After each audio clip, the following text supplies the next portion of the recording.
Hi folks, G3 here, and welcome to another edition of my journey to go green. In today's episode, I'm going to be covering some more questions and answers relating to the MG5 EV. My videos on the MG5 EV have been really popular. Thanks everyone for watching, it's much appreciated.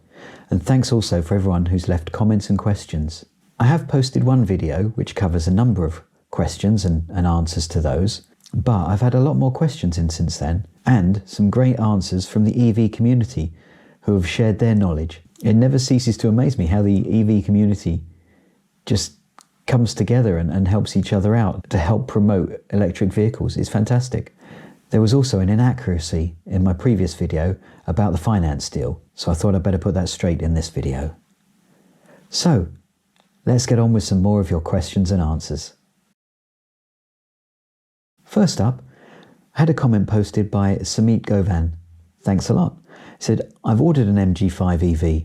I was told that the trade-up offer is £4,000 off the Excite and Exclusive. After watching your videos, I asked about whether it should be £5,000 off for the Exclusive, but I was told it was £4,000 for both trim levels. It's the ZS EV that gets £5,000 with the trade-up. And they said that those values are the same nationally. EWDAC also confirmed that and said this is in line with what I was told. £4,000 for the MG5 with the trade-in for either trim level. But he said as an alternative he was also quoted a discount of £3,250 for a cash sale without a trade-in. So if you can sell your car elsewhere for more, it may be worthwhile. Thanks a lot for letting me know about this, Samit and EWDAC. Unfortunately, the information that I was given by my local MG dealer said that it was the £4,000 off the Excite and the £5,000 off the Exclusive. This was because when I told them about the trade-up plug-in offer, it was the first they had heard of it. They had only just received that information and they really weren't clear about it. Subsequently, they have confirmed that yes, it's £4,000 off both the Excite and the Exclusive level for the MG5. The £5,000 trade-in is available for the MG ZS EV. So I hope that's cleared it up and sorry for the confusion. Also on the subject of finance, Electric Car Australia said, I wish we had grants in Australia to support the transition to EVs and also the MG5, which sadly MG have confirmed won't be available down under. Well, that's a great shame on two counts. Firstly, that there aren't grants available to support the transition to electric vehicles. It's certainly making the decision easier for a lot of people in the UK and throughout Europe, where some other countries have extremely favourable subsidies available from the governments to help that transition. But secondly, it's a shame that the MG5 isn't going to be available in Australia, where there are a number of station wagons already available there, and it's certainly an established type of vehicle, so I would have thought the MG5 estate would do very well there. What I can say is that perhaps they're going to keep an eye on the UK market, and this is a test ground to see how it fares. And if that does well, then perhaps they'll be bringing it out in Australia as well, and other countries. I can only hope. But thanks for your comment, Electric Car Australia. It's much appreciated. John Massey said, I was going to book a test drive, but had a quick check on Compare the Market. £3,720 was the only quote. He's 34 years old, male, no points, 10 years, no claims bonus and no accidents. He said it makes it totally unaffordable. Apparently, currently he pays about £400 a year for a Skoda Octavia estate, and he's clearly looking for his next option as being a green car. It did wonder whether perhaps it's his central Bristol postcode or his occupation that's causing the issues. And there were a couple of people that helped with comments here. Martin O said, the MG is not listed yet on the insurer's databases. We had the same problem with the ZS EV, which was launched last October. By the time most of the first cars are delivered in December to January, they'll have caught up. His quote for the ZS EV, which was about 18,000 miles a year and business, is £416, which he said was pretty similar to his previous EV or diesel cars before. So Martin's saying, hang in there. they will get better once the cars become known and actually within the UK market.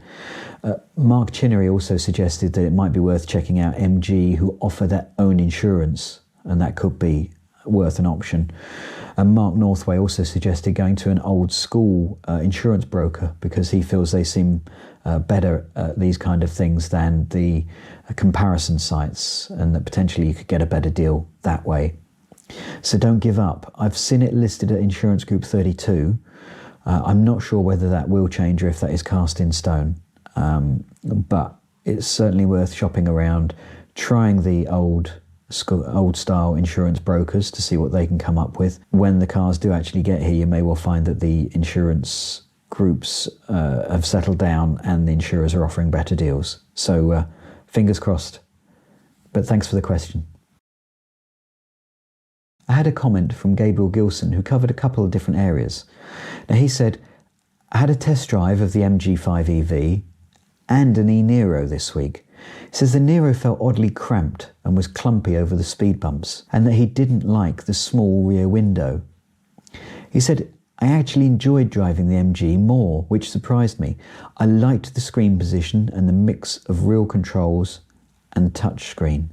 He also said the road noise seemed less in the MG, possibly because of smaller tyres, but the biggest letdown is the stereo.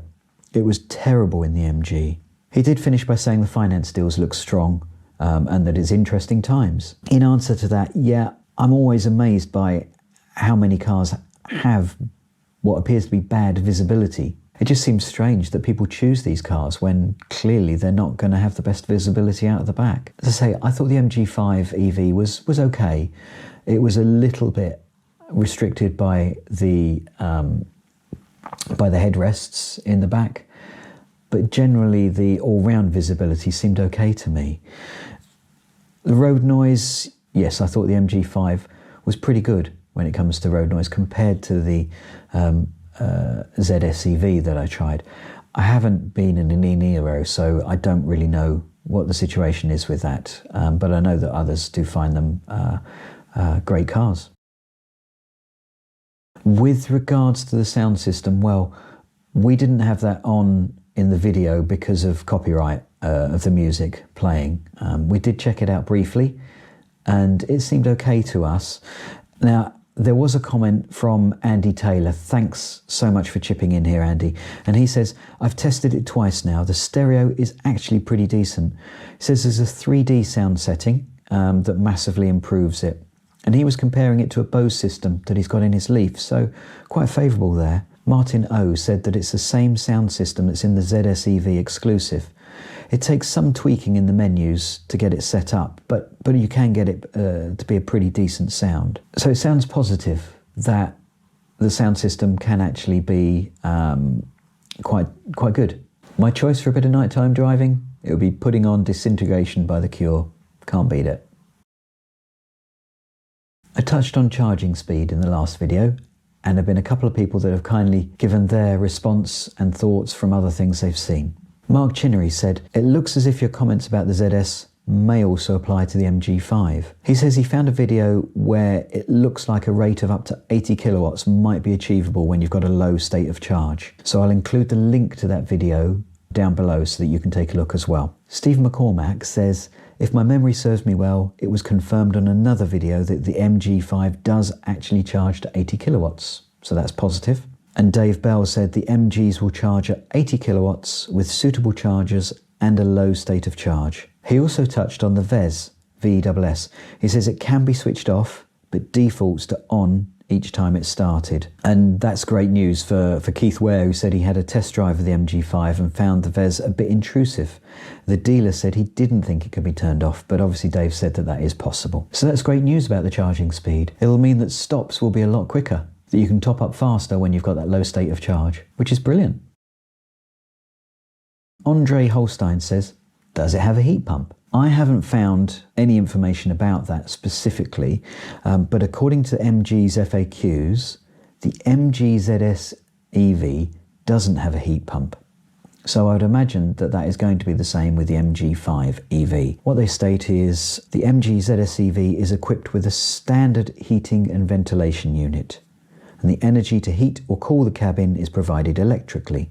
So they don't have a heat pump, and I would imagine that's the same with the MG5 EV.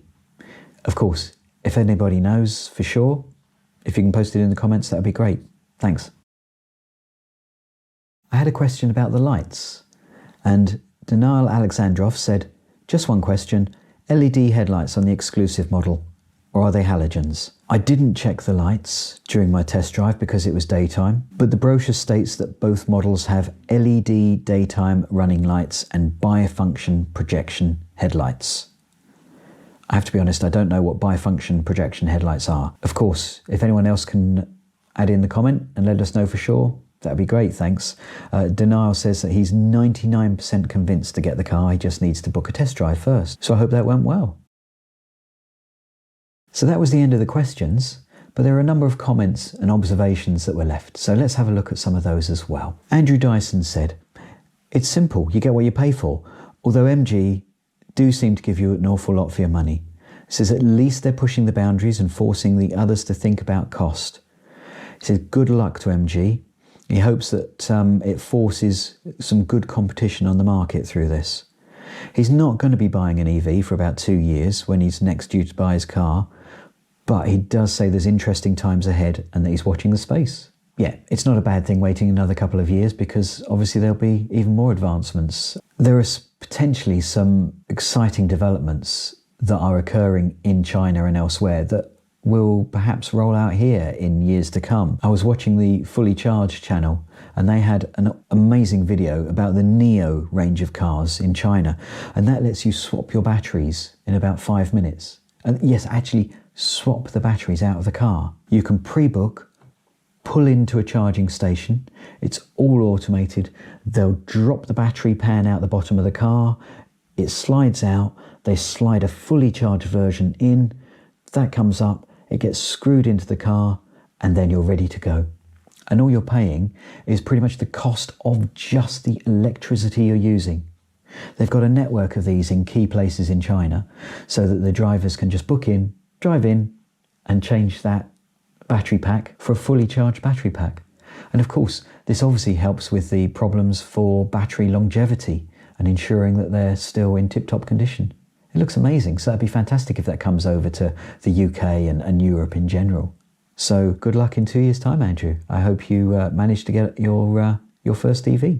Dave Bell says, the problem with all VAG brands is that you need to add 5 to 8k to the published price to get a decent spec. Even keyless entry is not standard. And yeah, that is generally the trouble when looking around a lot of these electric vehicles. The base models might be affordable, but they've not got a lot of the bells and whistles on them at all, understandably. But that's where the MG really comes in. Whilst they might not have the luxury feel inside the cabin, they do have some advanced features that you would expect to see in dearer cars, which is what makes them so appealing to me. McDon2401 says, the trade-in deal makes it almost affordable for me now.